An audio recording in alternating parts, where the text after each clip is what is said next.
Hey students, Dr. Quinn here. I am taking a look at the persona for elderly instruments, and I'm going to go over that with you. Okay, so you can see here the personas. You can get a sense of the depth of discussion and the length of it. We've got three, and just remember, these personas are not perfect ones either. The idea is that you get a chance to see how a student has attempted it, and I can give you feedback in the way that I would give them feedback. Okay, so we've got Sally Perkins. She's 35. She's a software engineer for a health system software company, so she's pretty technically savvy. She plays guitar on occasion. She wants to practice for a wedding. She broke one of her strings. She didn't have another set. Okay, so she's on a tight schedule. So now we know her background. We know her goals, that she needs to get this repaired, right? She's never been to this business before, but she wants to order online and she needs to have it shipped overnight. So obviously one of the pain points for Sally would be the worry about getting something done quickly. That would be, if she cannot do that on the website, this would be something that maybe there's a note, there is no option for overnight shipping. Please call, right? So this is why you need to become familiar with the websites, so you are able to think about out of the box uses of those websites. Nothing crazy, but just something that's not always just the most straightforward purchase. Sometimes people have a couple of wrinkles they have to get through to finish the process. So we got John Thoreau, who's 21, advertising management. He plays acoustic guitar here. He preferred, okay, so he's got very sort of specific things. He's on a tight budget. He doesn't want to pay for shipping. He wants to order and then pick it up. So his purchase is like maybe similar item, ordering strings, but the pain point is a budget, and he wants to go in and pick it up. So it's different. It won't be for delivery. So you can get a sense. We've got users that vary in age range, and I would maybe argue vary them a little bit more, vary their technical prowess. Let's see. I guess her job is that she plays guitar in a folk band, so she's probably the musical expert here.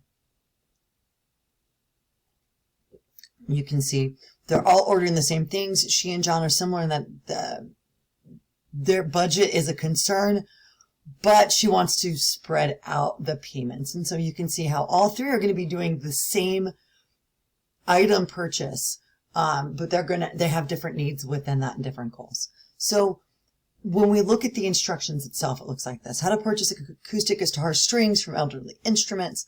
You can see here, there's the title, there's the opening blurb.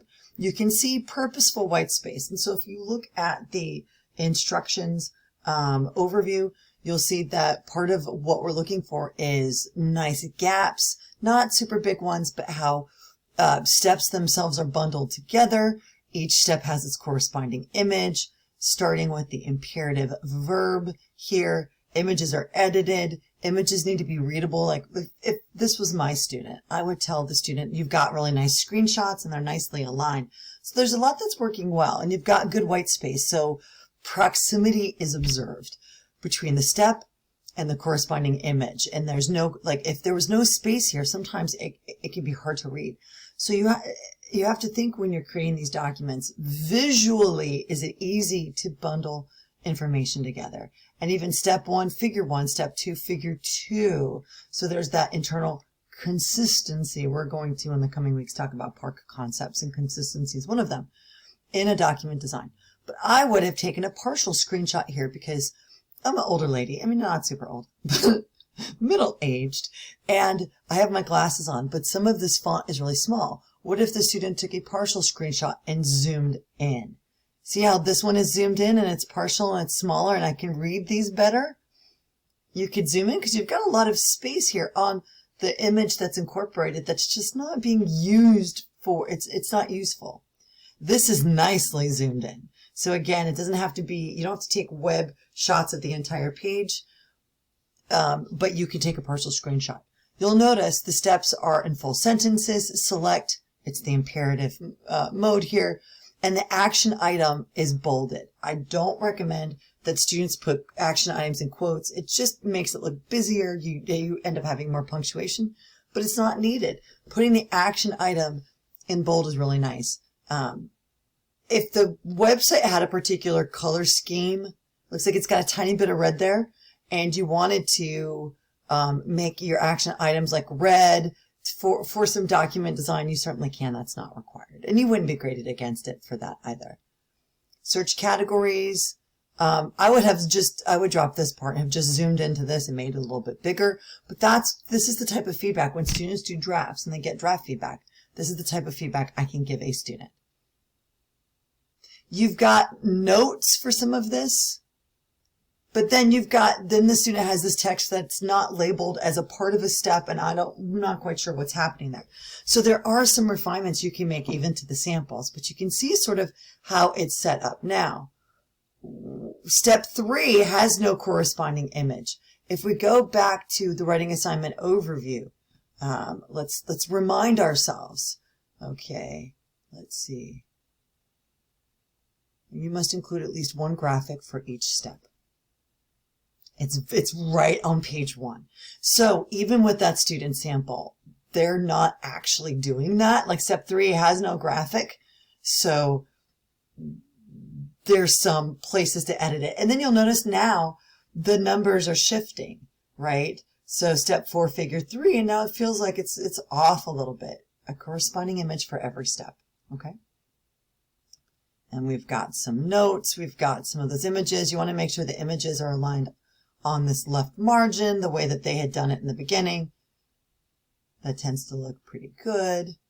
I think overall this is actually a really good document. You can see how I would give students feedback. The bullet items are non-sequential, meaning it's one or the other in this case. Do this or do this. So when you do A and B, you're telling, or 1, 2, 3 sequenced, you're telling a user to follow a very specific sequence. Now, we've got a description on how the personas were accommodated at the very end of the document, right? I think, let me tell you how much this is actually worth. 17. This is 12% of the assignment value for you to very explicitly, this is the only place in this document where you talk about the personas. This is writing assignment 2. You've thought about them, but you don't mention them in any individual step. You only mention them at the end to show how you thought about them and how you crafted your instructions for somebody with that type of pain point or that type of goal. So this is the overview for elderly instruments. And if you have any questions on this, don't hesitate to reach out and to let me know.